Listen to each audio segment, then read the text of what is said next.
Bueno, izarok aipatu moduan gaur eukiko dugu izpide eskuin muturra. Sarri hitz egiten da eskuin muturraz, azken garaian gainera ematen ari dan fenomeno berri bada, esan aldugu hirugarren olatu baten aurrean gauzela, eta horretarako dakaguz gaur gure artean Florena Oiz eta Nikol Ziarrusta.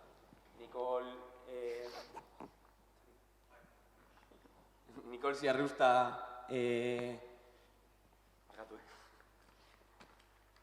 Nikol Ziarrusta igorrekoa da, antropologiako ikaslea da, eta ernai eta gazte mugimenduan militatzen du, eta Florena Oiz aldiz, Tafaiarra, iratzarreko zuzendaria, eta hainbat periodikoetan idazten dau, hainbat liburu bai dituen inguruan, eta besterik barik hasiko gara hitzaldiakin. Hasteko eta behin, egin mesedez diagnostiko bat, zeren aurrean gauz, zer gertatzen ari da? Ni hasiko naiz, bai, arratsaldeon eta mi esker tortzegatik eta aukera eskaintzegatik. Nik esango nuke munduaren eskubiratze orokor baten aurrean gaudela. Munduan tamalez eskubiratze baten nagusitzen ari da, joera nagusia aipatzean ez dugu ukatzen beste joerak ere badaudela, egon badaude, baina gustatu ala ez nagusitzen ari dena da eskuineratze hori. Eta eskuineratze orokor horretan eskuina eskuinago bilakatzen ari da, ezta? Eta hori oso ez delako nolabait bat eta joera struktural bat.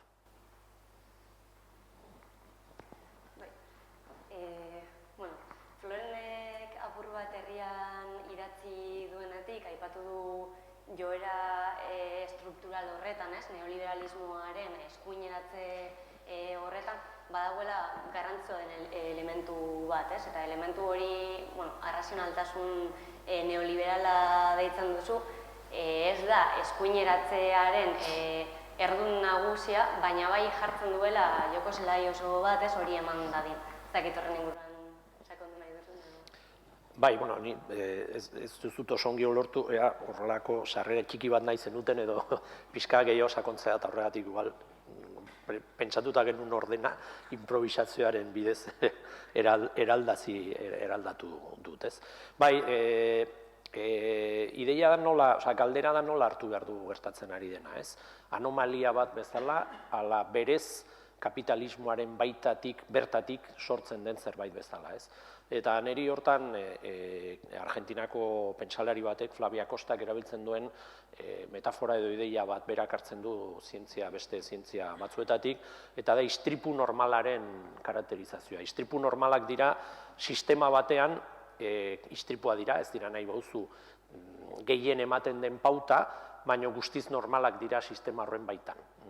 Aldiro gertatzen dira alakoak, ez? Eta maila batean ebita ezinak dira sistemaren logikakin lotuta daudelako. Zientziatan erabili da beste istripu nuklearrei buruz, ez pentsatzeko istripu naturalak direla beste energia nuklearra erabiltzen balin baduzu alako gauza gertatzen altzaizkizulako, ez?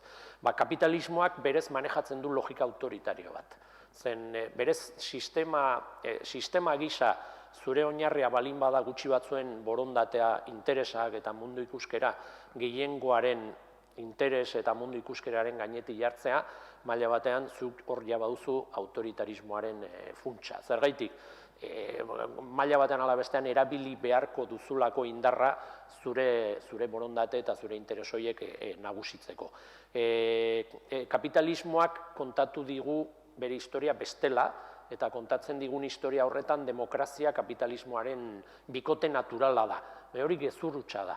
Kapitalismoa guztiz bideragarria da eta gehienetan bizi izan da inolako demokraziari gabe. Eta hori are argiagoa da neoliberalismoaren kasuan. Neoliberalismoan lehen laborategia Pinocheten Txilea izan zen, ez?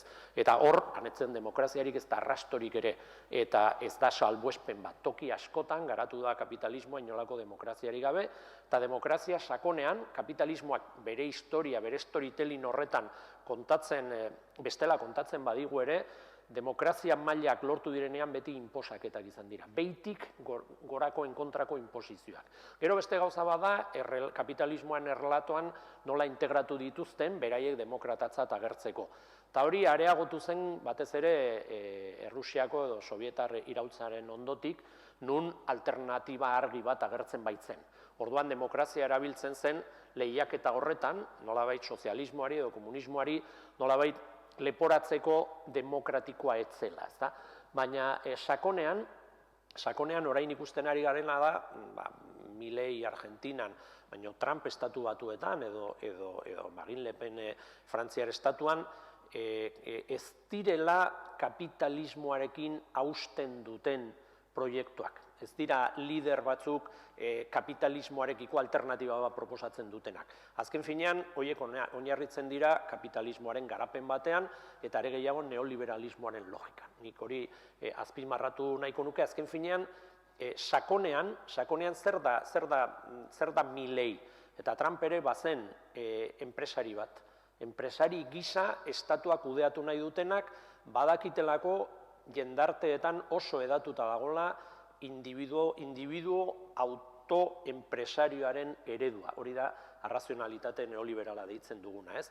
Eta neoliberalismoaren baitan dauden elementu autoritario horiek egiten dutena da neoliberalismoaren logika muturrera eraman, baina ez dute hausten logika horretan, eta ez dute hausten kapitalismo autoritarioaren tradizioarekin. Dira, istripuak, zen kapitalismoa behar bada erosoago sentitu da beste agortoki batzuetan, hala bere potentzia autoritario hori desplegatu behar ez duenean, atxekimen voluntarioak lortzeko aukera gehiago dituelako, baina atxekimendu voluntario, hau da, aldekotasuna sortzeko zailtasunak dituztenean indarra behar dute erabili. Eta horretarako daude alako istripu normalak, Milei, Trump eta alakoak. Florenek aipatzen daben erreakzio hau eskuman ematen da, baina egia da bebai honek ezkerreko mugimenduari bebai busten diola, ezta? Bai, eskuin eta ezker mugimenduak bustitzen ditu, egia da eskuinak edo eskuin muturrak erabiltzen duela gehien, eta goazen gelitzerez erabiltzen duen horrek. Florenek aipatu du zer den arrazionaltasun neoliberala, eta azken baten hau da logika bat guztiz ekonomitista dena ez, eta jo puntuan edo erdigunean jartzen dituela pobreziaren errudun nagusi bezala, B klaseko kolektiboak, eta orokorrean kolektibo zapaldu eta minorizatuak, ez? Eta zertarako egiten du hau eskuin muturrak, hau erabiltzen du etengabe gorrotoa gorroto bat sortzeko eta begirada egon beharko lukeen leku horretatik desbideratzeko, ez? Botere ekonomikoaren logika ez zabaltzen dela bazter guztietara nola baita, ez? Elite ekonomikoari begira egon beharrean bestelako kolektibo batzetara begira jartzen gaituztela. Eta hori egiten dutela oso erabilgarri delako. Zer gertatzen da? Eta hemen apur bat mugimendu emantzipatzaileak sartzearen, eskuin muturrari nola egiten dioten aurre ikustearen, mugimendu emantzipatzaile guztiak idea honen kontra sortzen dira, ez? Eliteak errudunak ez direla ulertu nahi duen logika horren kontra hasten dira antolatzen. Ekologistek Petronor seinalatzen dute erregai fosilak erabiltzen dituztelako, feministek politikari eta enpresa nagusiak seinalatzen dituzte politika familiaristak egiten dituztelako edo gure bizitzen merkantilizazio bat ematen dutelako eta espazio hauen privatizazio merkantilista bat bultzatzen dutelako, ez? Eta, azken batean hori arriskutsua da elitentzat eta horretatik ere etortzen da, aipatu duzun erreakzio hori, ez? beste mundu ikuskera bat jartzen saiatzen garen aldiro, haiek erreakzionatu behar dute, eta haien mundu ikuskera ezarri behar dute, ez? Eta, bueno, hemen, eta apur bat gure hitzartze hau desberdina egiteagatik edo ekarri ditut bi bideo txiki erakusten dutenak nola eskuin muturreko agintari nagusiek gaur egun ere jarrera erreakzionario horiek eta mugimendu emantzipatzaileen kontrako diskurtso horiek erabiltzen dituztela haien mitin nagusietan, ez? Eta hori dela haientzako oinarria, hori dela haientzako ezinbestekoa, ez? Eta saiatuko naiz, lehen bideoa jartzen.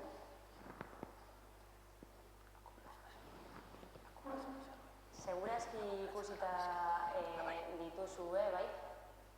Aukeratu ditut ere oso biralak egin direlako, eta batez ere haien erreakzioa konkretuki feminismoarekiko delako, ez?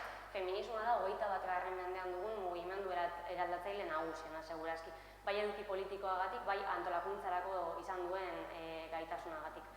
Eta, lider hauek haien diskurtsoetan, diskurtso desberdin asko, oiektutze eta deshumanizazio modu desberdin asko erabiltzen dituzte, baina feminismoa nagusia da eta haien mitineko momentu gorenetan beti sartzen dute, ez? Feminismoarekiko edo feminismoan bultzatu nahi duen irakurketa batekiko kontrako diskurtso. Hau Giorgia Meloni da, Voxeko 2022ko mitin bat.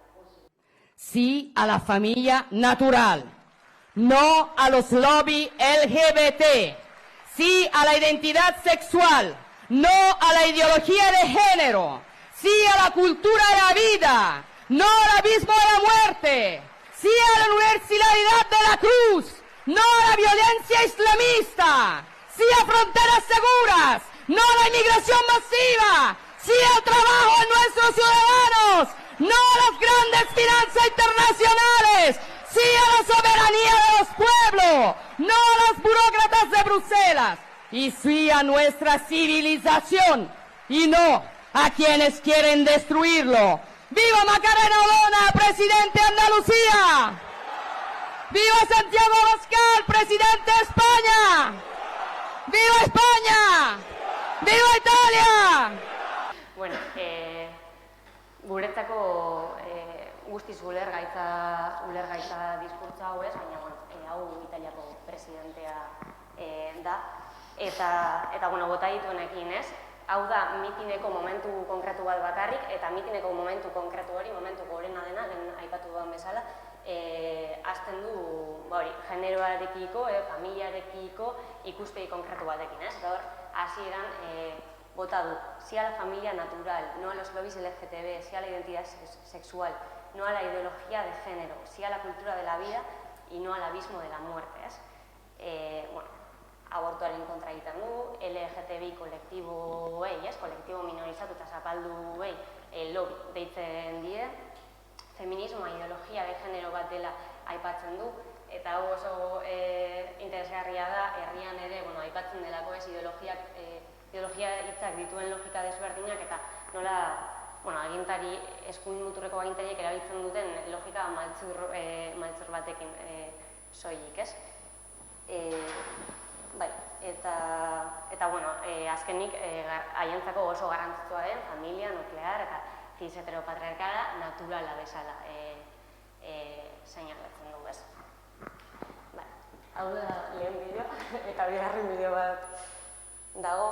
Hau orain urte erdikoa da, Voxen mitin batean aipatu dut lehen, eta bigarren bideo hau munduko ekonomia foroan da, orain dela aurreko astean izan zen, eta Javier Milei, Argentinako presidente berria da, bai? Hitzartze luze bat egiten du, eta hitzartze horren zati bat entzungo du. La primera de estas nuevas batallas fue la pelea ridícula y antinatural entre el hombre y la mujer. El libertarismo ya establece la igualdad entre los sexos.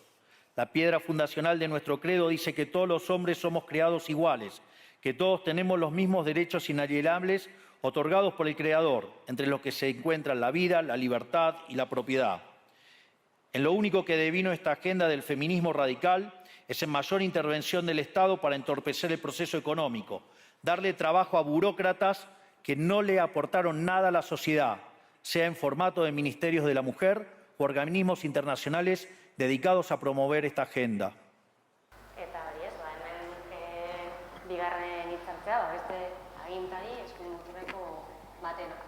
Oso ikuspuntu ekonomikista batetik egina eta negazionismo potolo batekin, ez? Eta, galdera nire bota duzu lehen, eskuin muturrak erabiltzen duela, baina eskerrak ere. Eta esker mugimenduei dagokionez, aipatzea razionaltasun liberal hau eremu guztietara heltzen dela, eta esker mugimenduetara heltzen dela, maila handiago edo txikiago batean, bai? Eta mailakatze horretan badaude guztiz erreakzionario eta fasistak bihurtzen direnak.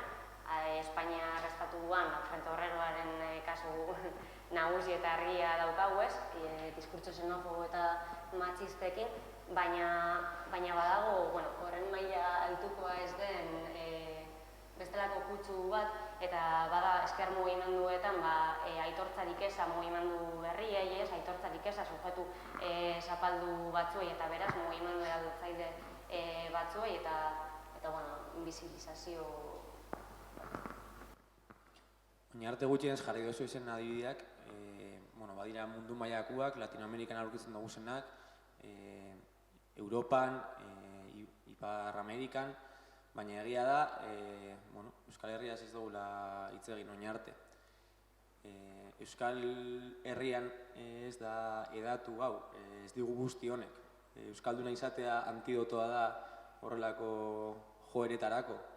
Egia da hemen gutxienez alderdi bezala edo mugimendu bezala ez direla gorpuztu eta ez dugula, ez dakagula olako alderdi potenterik edo zuzenean olatu berri honen, eskuin muturreko olatu berri honen oinordekoa edo dana, zergatik da hori edo zer gertatzen da Euskal Herrian? Bueno, nik uste dute ustez biztan dago munduan gaudela. Ez gaude beste realitate paralelo batean, eta munduan gertatzen denak eraginkortasuna dauka gurean. Beste gauza bada nola ez. Nikan bereziko nituzke bi faktore, bi baldintza batera eman behar direnak eskuin muturraren arrakastarako. Lehenbizikoa da borondate hori, eliten borondate hori nolabait kapitalismo turboago bilakatzeko eta eskuin muturraren karta erabiltzeko, hain zuzen ere, indar harremana eta batez ere botere harremanak mantentzeko edo konkista sozialei aurre egiteko, hori da borondate bat, oinarritzen dena ere kapitalismoaren ezaugarritze autoritario horretan, hori da baldintza bat, borondate hori badago, eliten aldetik, bintzat sektore batzuen aldetik, baina bestetik da arrakasta, eta arrakasta eliten araberako proiektua da eskuin muturra, baina eskuin muturra bakarrikan arrakasta izan dezake babes soziala lortzen baldin badu. Hau da, jendearen esperientziakin eta jendeen gogoekin, desira bizipenekin konektatzen baldin badu, ez? Eta nik uste dut bigarrena dela Euskal Herrian falta zaiena. Hori ez dute lortu, ez dute orain arte lortu. Eta ez dute lortu hemen panorama soziopolitikoan bestelako baldintzak daudelako, ez? Ni herrian idatzi nuenean nahita aipatzen alnuen estatu batuetako egoera, edo aipatzen alnuen Holandan, han ere eskuin muturrak irabazi duelako, nahita aukeratu nuen Argentina, ez? Eta Argentina aukeratu nuen, Argentinan kasik atzo arte, uste sakon bat bazegoelako, eta uste horren funtsa zen Argentinan alakorik ezin da gertatu. Eta ezin da gertatu, herri mugimendua oso indartsua delako, diktadura batetik gatozelako, diktadura horrekiko nolabaiteko haustura bat gertatu zen, Argentinako diktadore bidela kartzelan hiltzen, Argentinako kriminalak, estatu kriminalak epaituak izan ziren, han egon zen nolabiteko demokratizazio prozesu sakon bat, ez? Doan, beraiek logika horretatik pentsatzen zuten immunitate egoera batean zeudela eskuin muturraren aurrean. Nik nahita hori ekarri nahi nun gurera, ez? Zergaitik, gu ere ez gaudelako immunizatuta. Eta okertuko ginateke asko, pentsatuko bagenu gure ez dakiz zertan badagoela hori guztiz ezinezkoa bilakatzen duen zerbait. Hori ez da egia, eta nik uste dut hori esan behar dela. Besteak beste, gure herriaren historia ezagutzen balin badugu, euskal fascismoa egon da. Fascismoa pasaden mendean indarra hartu zuen, karlismoaren sektore, reketeak prozesu horretan ulertu behar dira, hemengo eskuin tradizionalaren parte bat fascistizazio prozesu batean fascismoekin lerrotu zen, horrek izugarrizko efektuak izan zituen gureak, hori gure historiaren parte bada, gustatu ala ez, beraz hori ez da kanpoko gauza bat, gurean ere gertatu da, baina ez bakarrikan iraganean. Orain ere gurean ematen dira, batetik eskuin muturraren hazkundea albideratzen duten markatu baldintza estrukturalak, logika razionalitate neoliberala, baina baita ere ezkerrara ere iristen den egoneza. Eta egoneza hori baita ere gurean ematen da. Ez beste toki batzutan ematen den maila berean, baina ematen da. Eta ematen da, maila batean, egungo mundua ulertzeko gero eta zailtasun gehiago ditugulako. Egoneza nagusitzen da, baina jendeak ez daki oso ongi egoneza hori, edo ez dakigu egoneza hori nundik etortzen den. Eta hori gertatzen da, gustatu ala ez dagoelako alternatiba argirik kapitalismoaren aurrean. Guk badakigu, badagoela, guk ikusten dugu, guk sinesten dugu, guk egiten dugu alternatiba horren alde. Baina bizigaren munduan, munduko biztanle gehienek ez dute halakorik ikusten. Ez dute parekatzen kapitalismoa eta beste alternatiba bat. Hori ez da realitatea, nahiko genuke ala izatea, baina ez da. Jende gehiagorendako zailtasun handiak daude mundua interpretatzeko. Eta sentitzen duten egonezari esan nahia emateko. Halakoetan, ziurtasunak, irakurketa erresak proposatzen ditunak, arrakastarako baldintza batzuk baditu. Eta gainera, egoneza hori, sentimentu ezkor horiek bideratzeko zerbait proposatzen baduzu, hau da, etxai bat, erraz identifikatzen den etxai bat proposatzen baduzu, abantaila batzuk dituzu. Hori lotzen delako sakoneko arrazionaltasunarekin, eta nolabait jendearen esperientziari, jendearen behar horri erantzun bat ematen dizulako. Orduan, toki batzutan erantzun hori artikulatzen da migranteen kontra. Migranteak datoz eta lanak kentzen dizkibute. Ze lanak kentzen dizkibute migranteek. Errepasatu ezagun gure inguruan, ze lanak hartzen dituzten migranteek, eta zergaitik bertako, nolabait bertako migrante hori bakarrikan honetarako erabilita, ez duten edo ez dugun nahi, ezta? Baina logika hori baliatzen da. Baina beste batzutan baliatzen den logika da gehiegizko, eta hor, nahi bozue, gehiegizko feminismoaren idean, gehiegizko ekologismoaren ideian, edo gehiegizko hizkuntza aniztasuna, edo sentimen nazionalean aniztasuna. Gehiegizko hori baliatzen da nolabait egoneza sozial horri etxai bat eskaintzeko. Eta hori logika orokorra da, baina logika horrek orain arte ez du funtzionatu Euskal Herrian. Eta ez du funtzionatu, badaudelako beste subjektu batzuk, beste eragile batzuk, proposatzen dutenak munduaren beste ulermen bat. Eta hori hemen gorpuztuta dago. Ez atzo, orain dugu horren formalizazio bat, baina badena azkenengo hamarkadetan egindako lanaren kristalizazio bat. Hau da, prozesu historiko baten baitan ulertu behar dugu hau, nik esango nuke gehiegi esan roiatzearen, ez gaudela immunitatean, baina antigorputz potenteak ditugula. Orduan, nik uste dut ezin dugula gure egoera ulertu Argentinako egoera bezala edo ez dakit beste lekuetako egoeraren terminotan ez gaude egoera horretan. Hemen eskuin muturrak ez du beste leku batzutan duen indarra eta horretaz jabetu beharra dago, bestela okertuko garelako horren kudeaketan, ez badugu diagnostiko honik egiten okertuko gara, eta behar bada erabiliko ditugu beste toki batzutan beharrezkoak diren formulak, baina hemen lekuzkanpo daudenak. Hori hala da, baina une berean ez dugu pentsatu behar immunitate batean gaudenik. Bestea beste sintoma horiek ematen direlako, eta sintoma bada gehiegizko feminismoaren narratiba hori ez dena mugatzen eskuinera, ezkerreko sektore batzutan sartzen ari dena, hori ez da entzuten bakarrik eskuin muturreko giroetan, hori beste giro batzuetan entzuten da, eta batzutan entzuten da zeharkako diskursoen arabera, adibidez, benetako sujeto historikoaren erreibindikazioaren formetan. Hau da, zatiketa, nortasunak, itzul gaitezen benetako langileriaren defentsara, azkenean horrela transformatzen dira eta horrela agertzen dira olako garaiko sensazioa, baina hor daude, ezta? Eta horiei erreparatu behar diogu. Eta bestalde eta bukatzeko sintoma batzuk ere agertu dira. Gu poztu gaitezke, maila batean, adibidez, Nafarroan gertatzen ari denakin batera, UPN muturrera joaten ari delako, behar bada, ondorioztatzen dugulako muturrera doan einean, babes soziala lortzeko aukerak murriztuko zaizkiola. Baina de facto, muturreratze bat gertatzen ari da. Eta gero eta gertuago dago UPN eskuin muturraren agendatik.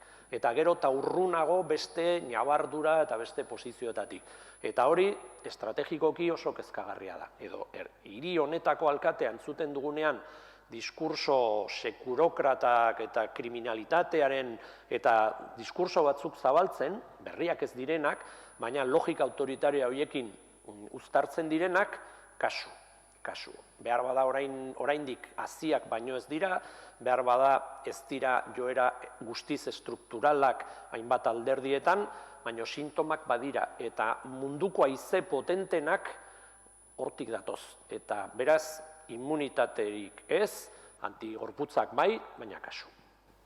Florenek hitz egiten zen antigorputzez, eta Argentinako egoeran izaten zeban bertan esala ikusten hau garatuko zanik, mugimendu sozialek indarra sekelako. Euskal Herrian, Europako beste leku batzukin alderatuz eta inkluso Latinoamerikakin alderatuz badago mugimendu sozial potente bat. Florenek hitz egiten zeban antigorputz horiek gure mugimendu sozialak dira, edo nola ikusten duzuzuk, Nikol? Nik pentsatzen dut mugimendu sozialak ez direla antigorputz bakarrak, baina bai direla ditugun antigorputz handienak edo, ez? Aipatu du, altxor historiko bat direla, hamarkadetan zehar bultzatu direla, eta, hamarkadetan zehar bultzatu dira gazte asambladak, jai batzordeak, auzo elkarteak, sindikatuak, personaldeko taldeak, talde ekologistak, eta bestelako 11 talde. Eta, uste dut honetan guzti hauek paper garrantzitsu bat dutela, ez? Florenek aipatu duen, ez zai hori marraztaldera, baina alternatiba irudikatzeko eta kolektibitate baten zaudela sentitzeko ere, ez? Eta antigorputzak aipatu dut, ez direla soilik mugimendu sozialak, nire ustez badagoelako eta gaur egun agian, ez, gehiago, hasi gara gehiago erreparatzen horri, baina badago beste agente batzuk edo garrantzitsuak direnak, ez, eta hauek dira komunikabideak. Eta Euskal Herrian baditugu komunikabide desberdin asko, garrantzitsuak direnak eta papel importante bat betetzen dutenak, egun ez dakit berria, gara eta argia izan aldien bezala, baina eskualdetako bestelako proiektu komunikatiboak ere izan daitezkenak, ez? Eta eskualdetako komunikabide horietan, eskualdean egiten diren ekimen, mobilizazio edo bestelako gauzei erreparatzen zaienean, ikuspegi aldatzaile hori baldin badago, edo ezker mugimenduak aldarrikatzen dugun eta esarri nahi dugun ikuskera hori baldin badago, horrek ere ematen dizkigu. antigorputzak. Eta amaitzeko mugimendu sozialekin aipatu nahiko nuke eta bueltatu nahiko nuke feminismoan. Uste dudalako benetan feminismoa dela 21. mendean daukagun mugimendu eratzaile nagusi hori eta Euskal Herrian azken hamarkadan paper oso garrantzitsua izan duen mugimendua delako, ez? Eta hor aipatu behar dira 2018ko eta 2019ko greba feministak, aipatu behar dira 2019an egin ziren salda badago izenpean Euskal Herriko topaketa feminista horiek, 3.000 pertsona batu zituztenak, eta 2023ko greba feminista orokorra, ez? Guzti horrek eta guzti horrek implementatzen duen diskurtsoarekin eta bultzatzen duen antolakuntzarekin gabiltza orain antikorputzeko sortzen.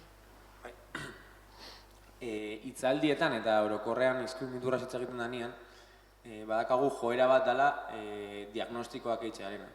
Eta diagnostikoak ondo dauz, baina gu hemen bagauz zerbait eitxi da, eta mundu eraldatzeko, ez? Orduan, zuk pista batzuko eta dituzu ja, Nikol, baina galdera izango zen nola itzen diogu aurre honi.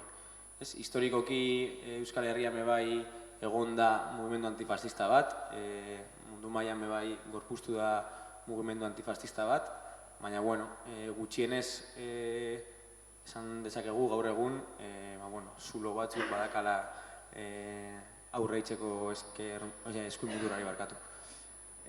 Nola egiten diogu aurre mugimendu honi?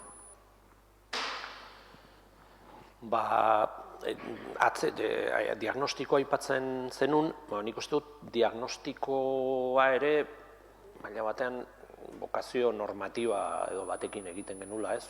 Nolabait identifikatzeko nun egon daitezken eskerretik hitz egiten dugu, kasuan nazio askapen ezkerreko mugimendu batetik, ezta? Orduan, ezkerraren logika horretatik, ezkerrak zertan asmatu duen eta zertan ez, ez? Eta diagnostiko horretan badago elemento autokritiko bat, ez? Ezkerrak maila batean ez zuen ikusi neoliberalismoa zen kapitalismoaren mutazioan nondik nora zetorren, behar bada erantzun zion aurreko kapitalismoaren kontrakotasunaren terminotan, eta ez zuen ulertu zer zetorren, eta esan beharra dago ere, ezkerraren sektore batzuek ez dituztela ulertu azkenengo hamarkadetan, edo denbora gehiagoan baina batez ere, azkenengo hamarkadetan agertu diren emantzipazio bektore eta indar berriak. Batez ere feminismoa, baina ez bakarrik, ekologismoa ere, dekolonitatea edo antirrazismoa, hor baude elemento batzuk, hau da, zapalkuntza eta opresioa formen evoluzioaren kontrako mugimenduak eta vektoriak izan direnak, eta ezkerreko sektore batzuek ez dute hori ulertu, sobera komplikatu egin zaie, eta gelditu dira posizio eroso edo posizio, nik esango nuke, kasi fosilizatu batzuetan, ez da?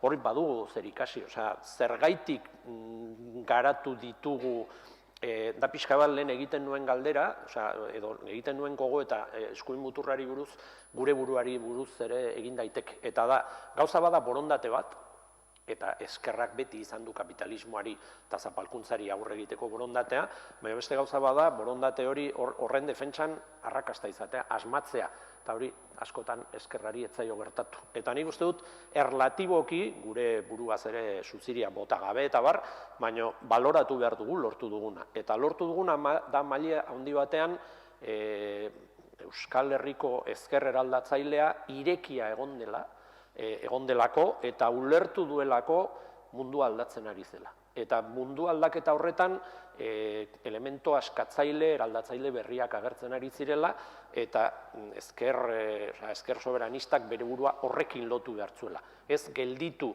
iraganeko irakurketan, baizik eta aldatu. Nik uste dut horrek pista bat ematen duela. Hau da, egungo ezkerrak emantzipazio vektore horiekin batera, horiek integratu behar ditu, hori bilakatu behar da. Nik uste dut hori argi dagoela. Baina horretarako, hau da, disputatu behar da eta moztu behar da eskuin muturraren erreproduzio eredu hori. Moztu behar da. Eta horretarako, jakin behar da, egonezaren kudeaketa disputatzen. Guk irakurketa bat egin behar dugu. irakurketa kritiko bat, zergaitik daude olako egoera pertsonal eta kolektiboa, eta horri esan nahia eman behar digu. Nik uste dut hori egiten dela irakurketa edo diskurso kritiko batekin, baino egiten da batez ere, eta nik uste dut esango nuke dela gure garaiko berezitasun bat, behar bada iraganean ez zegoena, edo bestela zegoena, baina orain nik argi daukat, hori lotu behar da bideragarritzat hartzen den egitasmo batekin. Ezkerrak ezin du paradisuaren promesarik egin. Ezin du, guri gustatu ala ez, galdu duelako hori egiteko sinesgarritasuna. Galdu du, beste gauza bada zergaitik galdu duen. Galdu du, gu pentsatzen dugu eta batzuek pentsa dezakete beste mundu baten pronuntziazio bakarrak ja lortzen duela atxekimena, baina hori ez da egia. Hori ez da egia. Ez da aski beste jendarte baten irudikapena mundu honi aurre egiteko. Ez da aski. Zuk frogatu behar duzu, baduzula plan bat, transizio bat egiteko. Hau da, oraingo egoeratik beste egoera batzutara joateko. Hau da, baina ez hori bakarrik. Jendeak esateizu oso ongi, baina ni ez nago prest bizitza bat emateko zerura joateko. Ez nago prest bizitza osoa emateko egoera honetan dena konponduko den egun baten zain. Ez, nik nahi dut orain eta hemen mundu hobe batean bizi. Hau da, buelta eman nahi diot okertze orokor horri, eta buelta eman nahi diot, bizi baldintzak disputatuz eta bizi baldintzak hobetzen. Ez bakarrikan guztiz, zapalkuntza guztiz irauliko dituen beste eredu baten zain. Ez, hori oso ongi dago. Baina hori egiten den bitartean zer eskaintzen didazu. Eta nik uste dut ezkerrak hori eskaini behar dula. Segitu behar du eskaintzen alternatiba bat, zen bestela geldituko ginateke oraingo egoeraren kudeak eta huts batean. Horrela ez da mundua aldatzen. Baina mundua ez da aldatzen formulazio alternatiba hutsak egiten. Horretarako bideak proposatu behar dira, jendeak ulertu behar du, nunbaita joaterik badela mundua ikusteko, irudikatzeko beste formula bat, baina badela bide bat. Hartara iristeko, eta badela alternatiba bat, iristen garen bitartean, gure burua geuk gobernatzeko alde neurrean, beraiek gu ahal bezain gutxi gobernatzeko. Nik uste dut hor dagoela gako bat, eta nik uste dut hortik pasatzen dela erantzuna. Nik uste dute Euskal Herrian behar bada, antigorputz gehiago baldin baditugu, da tradizio batetik gaudela gatozelako, hortaz hori oso argi daukat, baina da horren inguruan ere kristalizatu delako itxaropen bat, espektatiba bat. Jendeak, eta espektatiba horiek nolabait, badago sensazio bat, espektatiba horiek betetzen aldirela maila batean, eta hori importantea da. Hau da, ez da bakarrikan alternatiba bat eskaini, baizik eta bideragarriak izan daitezken neurria proposatu. Nik uste dut hori oso importantea dela. Azken finean, sortu behar direlako batetik, eta honekin bukatzen du, nolabait, egoneza hori kudeatu behar da, pasio tristeak nolabait ez dago kudeatu behar dira, baina pasio alaiak ere eraiki behar dira. Hau ez da, hori, bestela mugitzen gara kristautasunaren logika batean, ez? Hau da, malko aran batean, bizi gara eta paradisura goaz eta onartu behar dugu asko sufrituko dugula paradisura iristeko bide horretan. Hori iraganeko logika bat da, horrekin ez zoaz inora.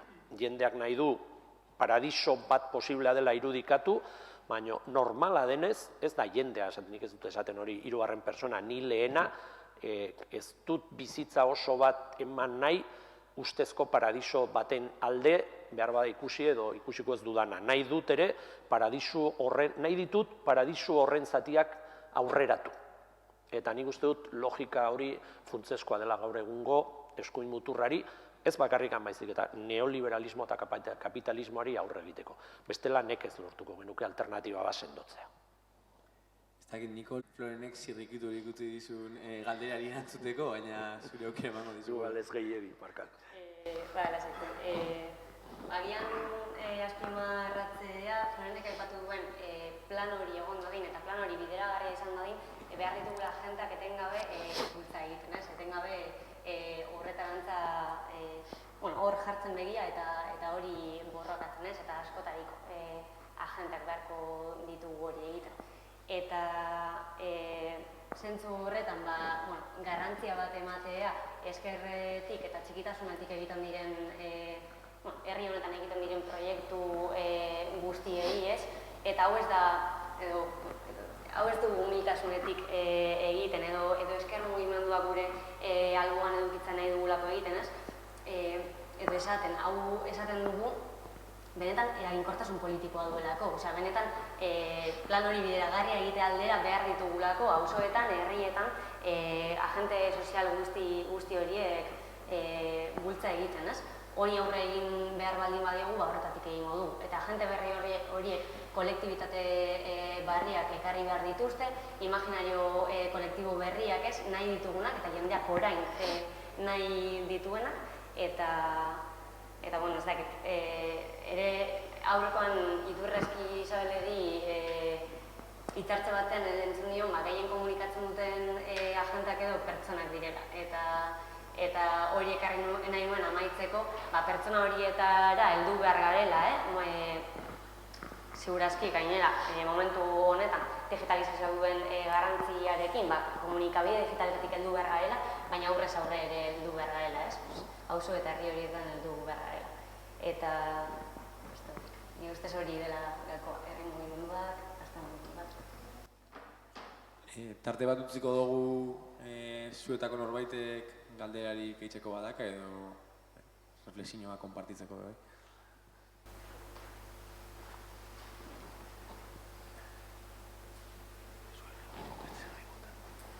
Bukatzeko nahi bat zuen, baina asko etzin dut.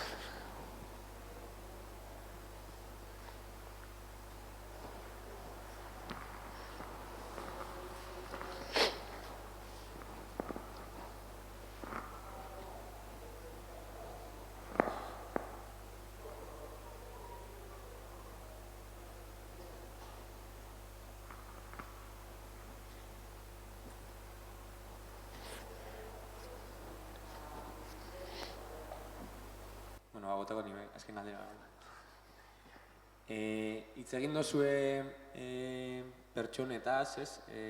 Bukaren aipatzen duan jendearekin hitz egin behar dela, baina badago elemento zentral bat bebai, eskuin muturraren zabalpenean, dirala sare sozialak, dirala blogak, dala internet bera, eta egia da, edo, bueno, ez dakit, WhatsApp eta Telegram talako kanaletan bebai, eskuin muturreko diskurtsoak zabaltzea oso erreza dela, jende pila batera heltzen dela, eta azalpenak errezagoak dira bideo baten bitartez ematea, eskerretikan etortzen dira zen argumentario luzeak baino.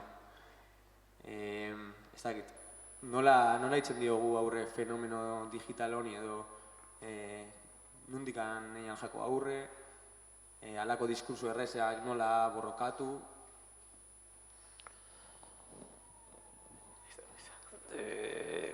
Demagogikoa izan daiteke, baina gustatu ala ez, diskurso errezei egiten zaie aurre diskurso errez edo errezagoekin. Osea, eta gainera ez da, barneratzen balin badu, eta hori da arrisku bat, eta hori Europako ezkerra egiten ari da, eta beste toki batzutan ere bai, ez? Osea, nolabait hartu ezkerra da, benetan zibilizatua, ilustratua, benetan kultua, eta eskuin muturra dira basatiak, eta deus ez dakitenak, eta bar, eta orduan, pentsatuz, Mileiren diskurso meme, un hombre, ez? Un hombre es un hombre, una mujer es una mujer, y cómo no van a ser, holako diskursoei zazpireun orrialdetako tratadoekin erantzuten dela, hori hori Argentinan eta beste toki batzutan aztertu dute. Horrek ez du esan nahi pentsamendu kritikoa txioen bidez egin behar denik, ez denik luzera pentsatu behar, ez denik nik liburuak idazte ditu, ez naiz liburuen kontrakoa. Hori ez da kontua, baina kontua da jakitea, sartzen bagin bara metafora militarretan, edo gerlaren metaforetan, beti zerbait galtzen da bidean hori aukeratzen denean, baina termino horietan planteatzen balin bada, erabili behar dira benetan eraginkorra diren tresnak, ezta? Osea, orduan jendearen gana iristeko behar dira mezu sinpleak, ulergarrian, mezu sinpleak zabaltzeak ez du esan nahi zuk jasotzen duena sinpletzat hartzen duzula. Esan nahi du komunikazioa bilatzen duzula modu bat nolabait pertsona horrengan iristeko. Eta gaur egun zer dugu informazio gutxiegi ala gehiegi. Hau da, estimuluak zer dira, gutxiegi ala gehiegi. Askotan zein da arazo, lehenbiziko arazoa, da jendearen arreta lortzea. Behar bat jendearen arreta lortzen baduzu, efekto bat izan dezakezu pertsona horrengan. Baina lehenbizi iritsi behar duzu. Orduan, iristera hori, iristeko modua oso importantea da, eta gero edukiak. Ni uste dut hemen Euskal Herrian baditugula abantaila batzuk, eta lehen, hamarkadetako borrokak lortu ditu kontzeptu, ideia, erreferentzia batzuk, agendan jartzea beste toki batzutan ez daudenak. Ekintza kolektiboa, komunitatea, auzolanaen atzean dagoen, hor daude elementu batzuk, ezkerra bera, ezkerra hemen adibidez beste toki batzutan behiratu ze, borroka eskatzaile berriak hartu duten forma da, ezker eskuin dikotomia, lekuz kanpo dago, diskurso horrek gurean ez du lekurik. Hemen ezkerra balore bada, eta ezkerra baloretzat hartzen dugu. Ez dugu ibili behar, ez ezkerra eskuina garai bateko, ez ezker eskuina, hemen garaiko ez kontraposizio bada. Hemen baditugu baldintza batzuk, nire ustetan aprobetxatu o probestu beharko genituzkenak. Beti ere jakinik, hori ez dela lortzen tratado luzeekin, baizik eta iristeko aukera duten formulekin. Zeintzu dira hori erresagoa da teorizatzea egitea baino, argi dago, eta behar bada, ni naiz horren kontrakoa, adibide bat, zen ari naiz laburtasunaren aldeko apologia luze bat egiten, orduan kontradibidetzat jarriko duen ere burua, entzuten ere nik orain egin dudana ez da egin behar, zen nekez lortzen da hori. Baina simplifikatu behar dira gauza. Bestela, behar bada zirkulo militantetan arrakasta izango dugu, eta gerota konbentzituago egongo gara, baina ez gara iritsiko beste zeatan. Esan nahi dut, arazoa da, gehiegizko feminismoa dagoela esaten dizun horrengana nola iristen zaren, nola desmontatzen duzun hori zen. Hori, ezagun, horrelako muturreratze logika, razionalitate horren sintomak atzematen dituzun leku guztiak eta pertsona guztiak galdutzat ematen badituzu, odan bai komplikatua da. Esan nahi dut, norbaitengan entzuten baduzu hori eta esan duzu, hau guztiz galdua da, nolabait atzera egiten ari zara. Behar bada, pertsona horrengan joan beharko da, duen jarrera problematizatzera, mai gainean jartzea zergaiti duen jarrera hori, eta benetan posizio hori disputatzera. Eta, aipatu ditu jada gehienak, dudan jarri ezin dena da, espazio hori disputatu behar dela, eta espazio horretan egon behar dela, eta sare sozialak ahalik eta eraginkorren erabili behar ditugula, eta batzuetan mezu zuzenak eraginkorrenak direla, mezu zuzen eta laburrak, eta beste batzuetan umore agian gehiago esplotatu behar dugula, eskerra bertzelan batez ere ez dugulako egiten, baina nik uste gota dituen beste gako guztiekin. Ez nik apunte txiki bat, adibide bat jartzeko. Nik mezu zuzenak edo erraz ulertzen diren mezuak esaten dut diskursiboki, baina diskursiboki termino zabaletan, hau da praktikoki ere bai. Zuk esaten balin baduzu zure aliantza politikoan nagusituko duzula, lehen etxiko duzula eskuin muturrari bidea ustea, bidea istea, eta bidea isten badiozu, hor mezu labur bat zabaltzen ari da. Hau da, gauzak egin daitezke eskuin muturrari ateak isteko. Ez da bakarrikan borondate bat, esatuzu, egin daiteke. Hori meme asko desmontatzeko modu bat. Zen, garaitzeko, azken finean ere eskuin muturra arrakasta historia bada. Eta arrakasta historia hori mozten balin baduzu porrot batzuekin, are zailago bilakatzen duzu. Eta nik uste dut hori ere importantea dela, zen komunikatzen da, azken finean herri mugimenduetan bezala, zuke eskuin muturrari bide bat izten diozunean, dela kalean, dela instituzio batean, mezu bat zabaltzen ari zara. Eta mezua da, borondatearekin eta estrategia on batekin posiblea dela aurre egitea. Eta hori oso importantea da. Nikolek aipatzen humorearekin egin behar geniola aurre, eta egia da bai eskuin muturrak humorearen bitartez, gehien bat igual Twitter dalako plataformetan, lortzen da bere mezua edatzea bai, ez? Bueno, ez gara gehiago luzatuko, humorearen inguruan beste tesi bat inalko genduan bai. Eta besterik gabe hementxe lagako dugu, Larrusek aipatu da moduan lehen gogoraraztea da noi, asmoa badala hau hilabetean behin elkartzeko espazio bat izatea, ardo eta gaztartean.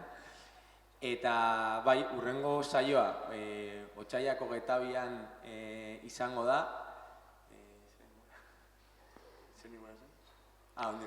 Ez dago lotuta, markatu.